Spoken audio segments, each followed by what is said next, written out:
বানেশ্বর সারথীবালা মহাবিদ্যালয়ের আমার অকৃত্রিম বন্ধুগণ, সাহিত্য একাডেমি, বাংলা সাহিত্য একাডেমির এই অনুষ্ঠান সারথীবালা মহাবিদ্যালয়ের আনুকূল্যে, তার আগে অবশ্য সারথীবালা মহাবিদ্যালয়ের কিছু কর্মসূচি এখানে পালিত হয়েছে। আমি খুব সাধারণভাবে বলি, আমি আজকের অনুষ্ঠানে খুব আপ্লুত।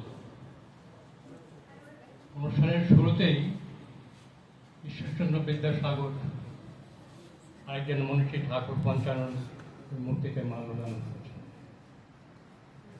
এই পরিবেশটা আমার যথেষ্ট ভালো লেগেছে। বেশ, আমি এত বছর আগে যে মহাবিদ্যালয় বানেশ্বর স্কুলের ৩-৪টি কক্ষে গড়ে তোলবার চেষ্টা করেছিলাম, আমি আজ সার্থকভাবে দেখছি তার রূপায়িত করছে আমার স্নেহধন্য এক ছাত্র, এই কলেজের অধ্যক্ষ। এর সাথে আনন্দের কি হতে পারে? আমি আগের অনুষ্ঠানে আসতে পারি, কেননা আমার শারীরিক অবস্থা ভালো ছিল না, আমার পায়ে মাজায় গণ্ডগোল হচ্ছে। তো এই মহাবিদ্যালয়ের প্রতিটা জিনিস আমার কাছে ভালো লাগছে। শুরুটা যেভাবেই হোক, এই শুরুটা, দ্বিতীয় পর্বে এই শুরুটা খুবই চমৎকারী, খুবই ভালো। এই প্রশস্ত মাঠ, দেয়াল ঘেরা, গাছ লাগানো হয়েছে চারিদিকে, ফুরফুরে হাওয়া বইছে। এখানে কক্ষ, সভাকক্ষ তৈরি করা হয়েছে, অধ্যাপকরা আছেন, ছাত্রছাত্রীরা আছেন, খুব সুন্দর পরিবেশ। আমি আশা করব এই অধ্যক্ষের সুপরিচালনা এই কলেজ অনেক দূর এগিয়ে যাবে। আরেকটা জিনিস আমাকে বলতেই হয়, অনুষ্ঠানের ব্যাপারে আমি ঠাকুর পঞ্চানন যখন ছিলাম, আমি খুবই একটু খুঁতখুঁতে লোক। অর্থাৎ অনুষ্ঠানটা এত স্মার্ট হবে, এত সুন্দর হবে, এত দৃষ্টিনন্দন হবে, সেই অনুষ্ঠানটা তো ছোটই হোক, আমি দেখছি তার লক্ষণগুলি এখানে ফুটে উঠেছে। এই জন্য ওকে আমি খুব ধন্যবাদ জানাচ্ছি, আপনাদের খুব ধন্যবাদ জানাচ্ছি, প্রত্যেকের সহযোগিতা না থাকলে এটা হয় না। একটা বিদ্যালয় বলুন, মহাবিদ্যালয় বলুন, সেটা গড়ে ওঠে কিন্তু কয়েকজনের ঔদার্যের উপর। আমি জানি সবাই ঠিক সমভাবে কাজ করতে পারেন না, সব স্টাফ, সব অধ্যাপক ঠিকভাবে কাজ করতে পারেন না, কিন্তু তাদের সঙ্গে নিয়ে, তাদেরকে সবসময় আপগ্রেড করে, তাদেরকে প্রশংসা এবং যোগ্য কাজ দিয়ে দায়িত্বশীল করাটাই হচ্ছে অধ্যক্ষের কাজ। এবং সে কাজ আমার মনে হয় আমার ছাত্র করতে পারছে। আমি তাকে প্রশংসা করব না, কিন্তু প্রশংসা করে আমার হাতে নেই। এতক্ষণ আমার সম্পর্কে যত প্রশংসা আমি শুনেছি, আমার খুব খারাপ লেগেছে। আমি যে কোনো অনুষ্ঠানে যেখানে আমার একটু কর্তৃত্ব থাকে, সেখানে আমি বলেই দিই যে প্রশংসা, স্তুতি এগুলো বাদ দেবেন, একে আমি বর্জন করি। প্রচারমুখিতাকে আমি বর্জন করি, সবসময় বর্জন করেছি। আপনি কাজ করুন, নীরবে কাজ করুন। কাজ যদি মূল্যবান হয়, কোনো শক্তি নেই, কোনো কারোর সাধ্য নেই তাকে অস্বীকার করা। সে দাঁড়াবে, যেটা রবার সেটা রবে। যাই হোক, আজকের সাহিত্য অনুষ্ঠানের এই পর্ব শুরু হচ্ছে। তরুণ কবি এসেছেন, তাদের মধ্যে আমি অনেককেই চিনি, 2জন বাদে সবাইকে আমি চিনি।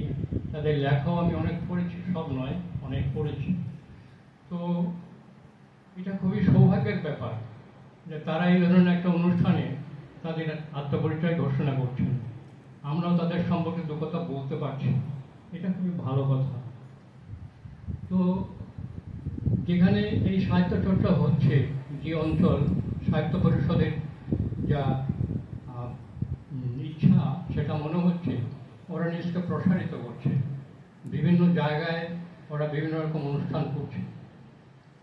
আপনারা জানেন, আমরাও জানি সবাই, যে উত্তরবঙ্গ এমন একটা জায়গা, এই জায়গাটা প্রায় 2500-3000 বছর আগে সভ্যতার আলো জ্বলেছিল। তখন পশ্চিমবঙ্গের অনেক অংশই জলে ডোবা ছিল, সমুদ্রের জলে ডোবা ছিল। তারপর আস্তে আস্তে তারা জেগে উঠেছে, কিন্তু এখানে সভ্যতার আলো অনেক আগেই পৌঁছেছিল। তো সেই ঐতিহ্যের উত্তরাধিকারী হিসাবে আমরা এখানে অনেক কিছু পেয়েছি। রাজাদের আমলে এখানে সাহিত্য চর্চা হয়েছে। প্রথমে সংস্কৃত থেকে বাংলা ভাষায় অনুবাদ হয়েছে বিভিন্ন ধর্মীয় গ্রন্থ, পুরাণ এগুলো। তারপরে বাংলা সাহিত্যের চর্চা হয়েছে এবং সেগুলো নিয়ে অনেকে লিখেছেন, অনেক লেখা হয়নি, এখনো লেখা হয়নি। আমি সাহিত্য একাডেমিতে যেটা বলবো, সাহিত্য একাডেমি সেখানে আলোচনার স্কোপ নেই। আমি বলবো এই উত্তরবঙ্গকে এখানকার সাহিত্য সংস্কৃতিকে যদি তুলে ধরতে হয়, সাহিত্য মানেই সংস্কৃতি, সংস্কৃতি মানে সাহিত্য, একটা বড় অংশ হয়। তো তাকে যদি তুলে ধরতে হয় আরো গভীরে আপনাদের যেতে হবে, একটু গভীরে যেতে হবে।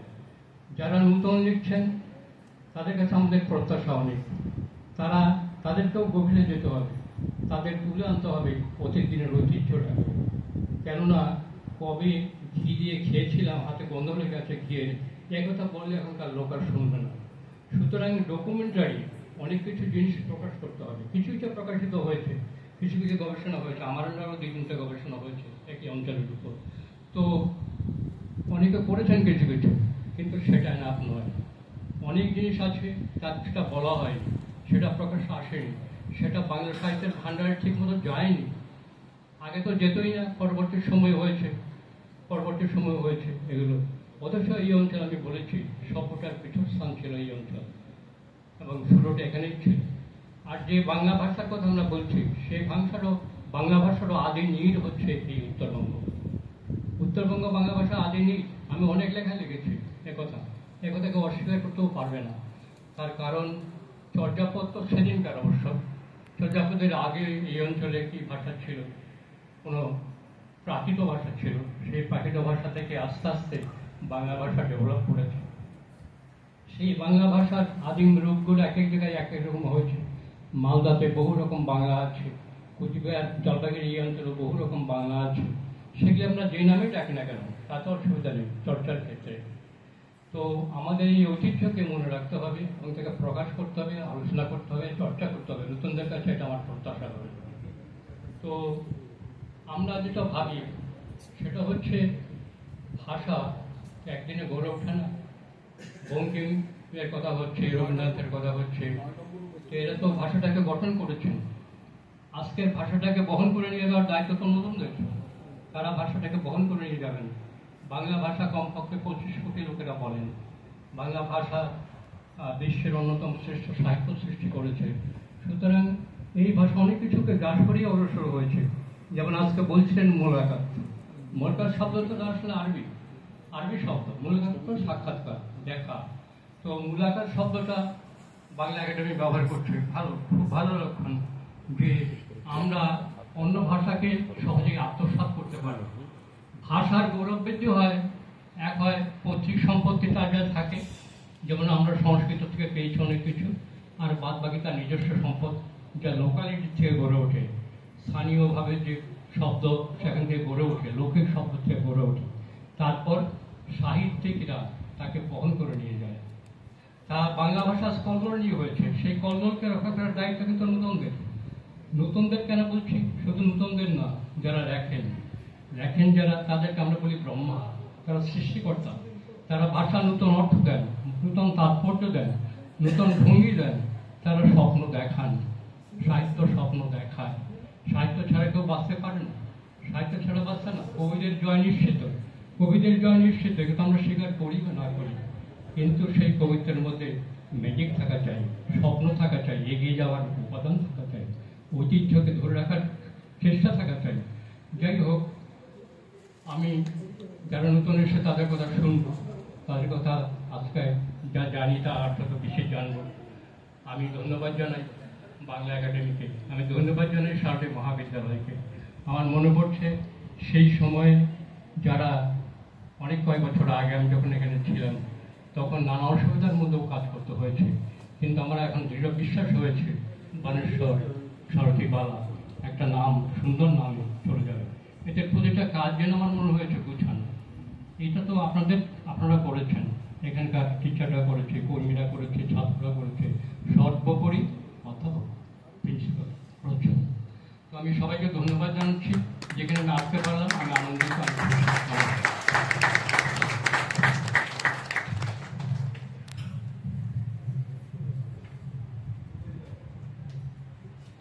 অত্যন্ত গুরুত্বপূর্ণ কিছু কথা বলেন স্যার। ঐতিহ্যকে রক্ষা করার কথা। কাজ যদি গুরুত্বপূর্ণ হয়, মূল্যবান হয়, সে দাঁড়াবেই। প্রচারের কোনো প্রয়োজন নেই, যারা লেখেন তারা ব্রহ্মা, তারা সৃষ্টিকর্তা। কবিদের জয় নিশ্চিত, কিন্তু কবিদের একটি স্বপ্ন থাকা চাই। স্যারের জন্য একটি জোরে করতালি হোক। আবারও শ্রদ্ধা প্রণাম জানাই সম্মানীয় ডক্টর দিগ্বিজয় দেশারকার মহাশয় আপনাকে।